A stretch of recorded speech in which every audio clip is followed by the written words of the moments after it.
El tema a desarrollar es estado fetal no satisfactorio, conocido tiempo atrás como sufrimiento fetal agudo, que por motivos e implicaciones legales sufrió esa modificación, ya que, haciendo el diagnóstico, el obstetra toma las medidas de reanimación fetal intrauterina, con lo que al nacimiento se espera recibir un feto en condición satisfactoria.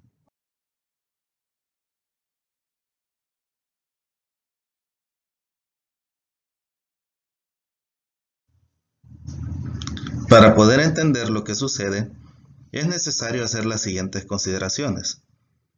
El feto normalmente está dotado de reserva, que le permite soportar el trabajo de parto, pero algunos no toleran el inicio de las contracciones uterinas, produciendo una insuficiencia útero-placentaria, con el consiguiente sufrimiento fetal agudo.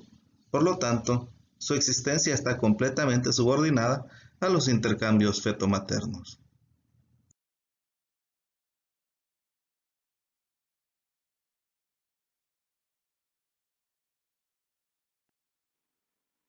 Es producido por una marcada alteración en los intercambios metabólicos entre el feto y la madre, con disminución en el aporte de oxígeno y retención de anhídrido carbónico en el feto.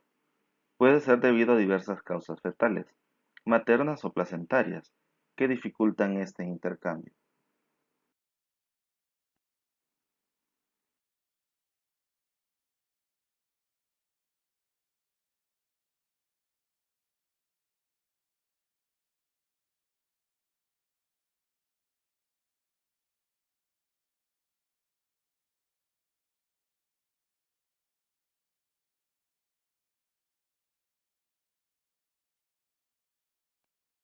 Existen dos tipos de estado fetal no alentador, el agudo y el crónico.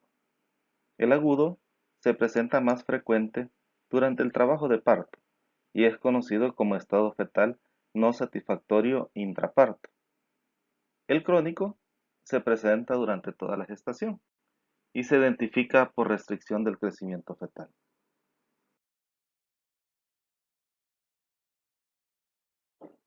En esta tabla se observa la etiología, tomando en cuenta dos factores que originan el estado fetal no alentador: la reducción del flujo de sangre materna por el espacio intervelloso placentario y el otro alteraciones en la composición de la sangre materna.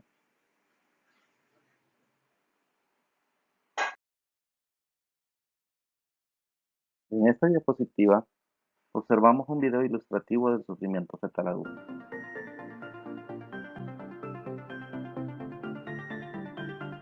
El sufrimiento fetal agudo es una alteración en el metabolismo fetal caracterizado por una interferencia entre los nutrientes que pasan entre la madre y el feto, principalmente del oxígeno.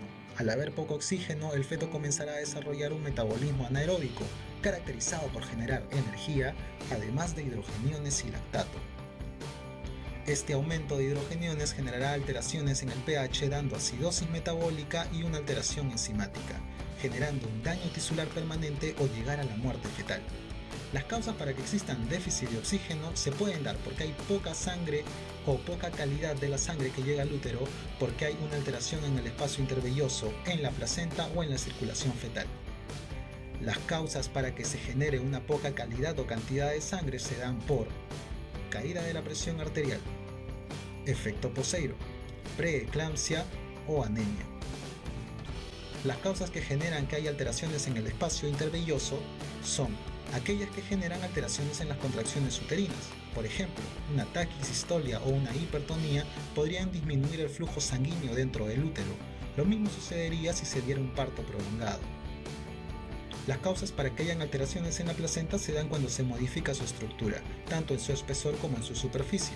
Es por ello que la preeclampsia, la incompatibilidad RH y la diabetes alteran su espesor, mientras que el desprendimiento placentario alteran su superficie. Las causas para que se dé alteraciones en la circulación fetal puede deberse por el cordón o por el transporte de oxígeno. El circular de cordón, los nudos verdaderos y la prosidencia de cordón alterarán el cordón umbilical, mientras que la anemia fetal y la incompatibilidad de RH alterarán el transporte de oxígeno.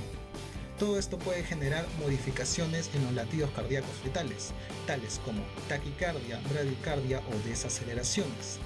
Es común también la pérdida de meconio y la acidosis fetal, que puede medirse mediante el método de Salm.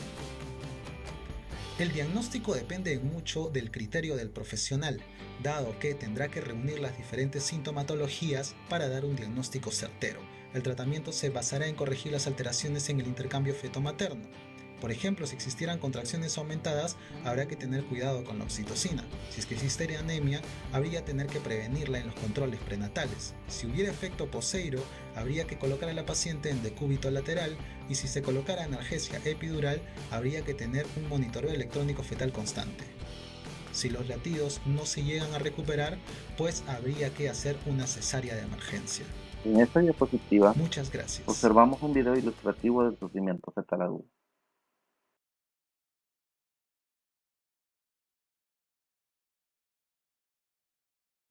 El siguiente gráfico muestra las causas de estado fetal no alentador en un hospital público.